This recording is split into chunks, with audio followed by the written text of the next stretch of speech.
Good evening, my Rosalynds and Rosikins. Mother is back. And in this video, I want to talk about some facts of you'll never retire if you're always living for today.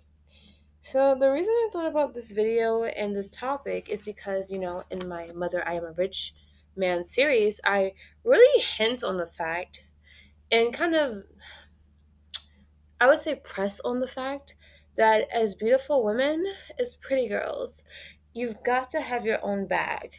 But I also realized that a lot of people, because I came across a video on YouTube, a YouTube short, and it was saying how you'll never have, like all the money in the world. You just have to live for today. The problem is that, of course, you'll never have all the money in the world. But it's simply because you're only living for today.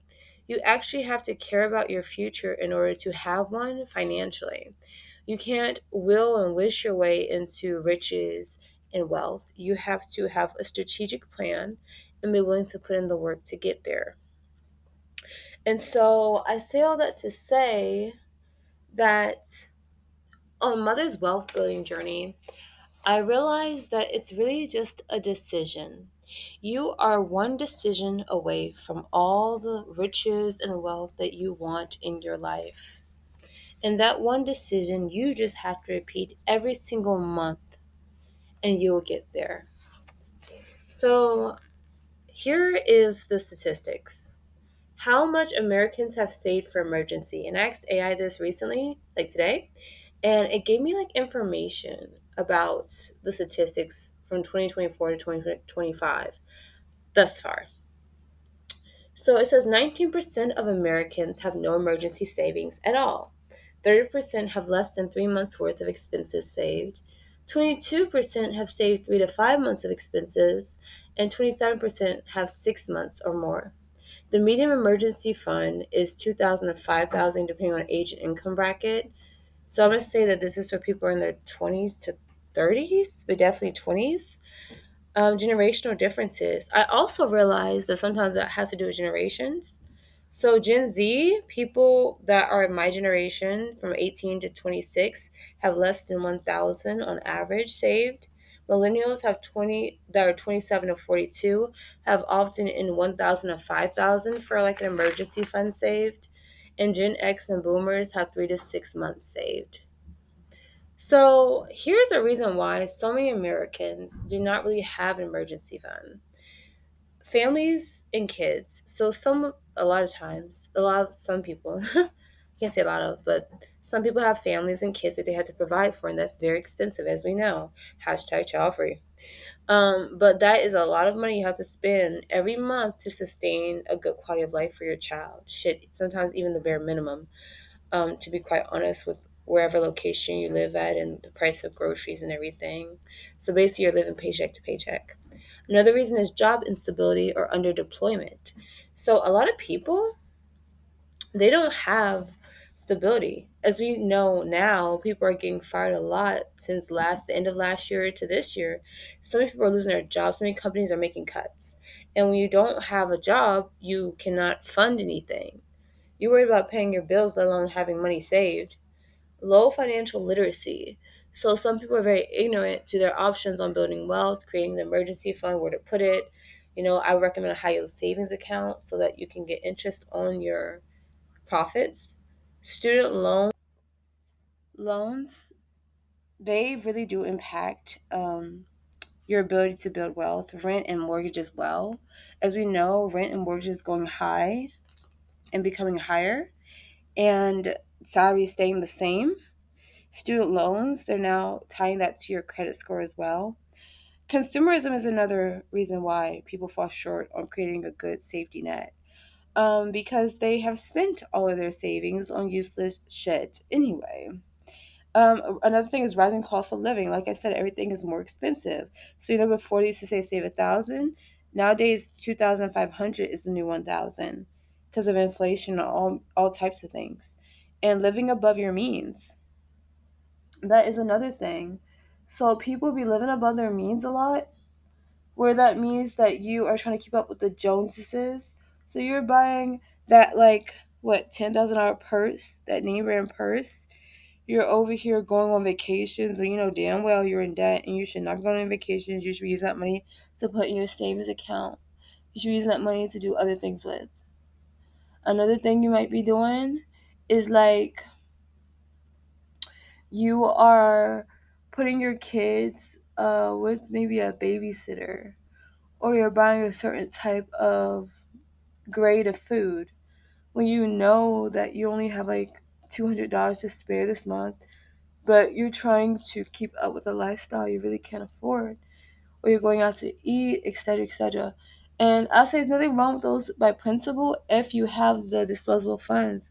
But if you're struggling, you should not be putting yourselves in those situations because those are choices, right?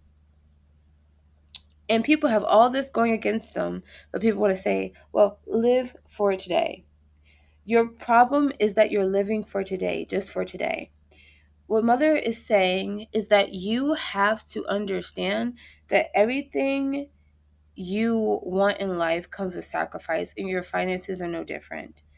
If I were you, I'd scrounge up $1,000 in emergency fund and go ham on my debts. Probably more like 2,000. But if you're already struggling just to come up with 1,000, then 1,000 is your goal. I wouldn't have a car. That's what I did when I was on my journey to getting debt free for my student loans. I said car with more loans, or just focus on my student loans and walk. I said I'm going to focus on my student loans and walk. And it has served me well, I must say. And I know that it will serve you well if you can stand it, right? I wouldn't So another thing I would do is I wouldn't have kids. Some of you all start creating broken families and having financial responsibility to children with someone you don't even care about because you are not sexually disciplined. Um, I wouldn't. Okay, so I also have the sheer will to survive and thrive. I understand that for me personally, I would literally realize that no one is going to come to save me, that I need to have the sheer will to thrive and survive. Because if I don't, I am a goner, especially financially. I'd create a side income stream like tutoring, fast food, YouTube, something. I rely on my main career to pay bills, debts until I'm debt free. Then rely on side income to pay bills and spend, while my main income funds my retirement, my brokerage, and my savings. So basically, when you're in survival mode, your main income is funding your life, all your basic necessities, everything. But when you're on thrive mode, your main income is funding your future, right? So you want to think of it that way. Your main fund, you want to get to a point where your main salary is funding your future and not your life. You don't want it to fund your life. You don't. You want it to fund your future. Let your side income be the one to fund your present day life. That's how I think of it. I always want to have my main income fund my future and my side income fund my present. I could spend all the money I want with whatever I make from my side income. I could pay my bills with it. I could do all types of stuff. But I know that my main salary is all for investing. It's all for taking care of my future and myself, right? And you have to like remember that and understand that. Okay? So you do have to sacrifice again to have a life worth living, even if the sacrifice is your old mentality concerning wealth and power. So another thing I had to have was a mindset shift. I had to realize that all the things I want in life are not a pipe dream. Even though, like I told you, I got like hooked up into Amway. Uh, what was the other one? It was Amway. It was Novatech, and like some other things too that I mentioned. Amway, Novatech. I feel like oh yeah, and that Bitcoin scam I had back in college, where I lost like $4,000, like all the money I saved up senior year. Good times. They were tragic times, let me be honest, but they pushed me to be the woman I am today, which is saying that if anybody's going to sabotage me financially, it's going to be me. I ain't going to trust nobody but myself and my knowledge. And you have to be that way because people will try to finesse you out of everything that you have worked hard for. So that being said, like you have to have a mindset shift. Wealth is not a sin. Being wealthy is not evil, it's not bad. It is very resourceful, it is very good, and it's very rewarding. And you can use your wealth to be a blessing to others. But you'll never have that opportunity or option if all you ever do in life is complain and moan about where you're not financially. Just like with your health journey, your beauty journey, anything else you set your hand to do and your heart to have in life, you have to create certain habits that mirror the results of that lifestyle and that complement that lifestyle in order to live that lifestyle and gain the fruits of that lifestyle. Wealth building is no different. You have to automatically invest every month. You have to automatically save every month. You have to be creative and create different streams of income aside from your main income making, I guess you could say, establishment or tool, such as your job that you might be salaried on, or your part time job or full time job, etc. You have to be willing to put yourself out there and make certain decisions that others might deem as like, oh, why are you making that decision? Well, you're making it because it's important and because you know that with this lifestyle comes everything I want. So I chase wealth.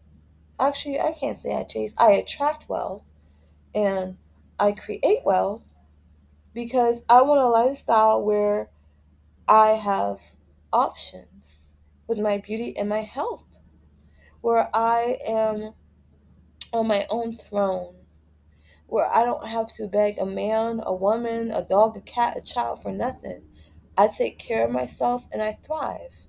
And you, my Rosalynds and Rosikins, should want the same because you are a rich man in the making, my Rosalynds. You are, and you will be, and you will, and did. So I just want to say all this to say that I absolutely adore you.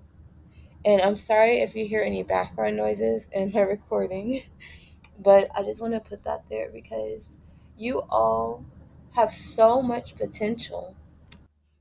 And with that, Mother is going to say, ciao. I love you, my Rosalynds and Rosikins. And remember, you are a rich man.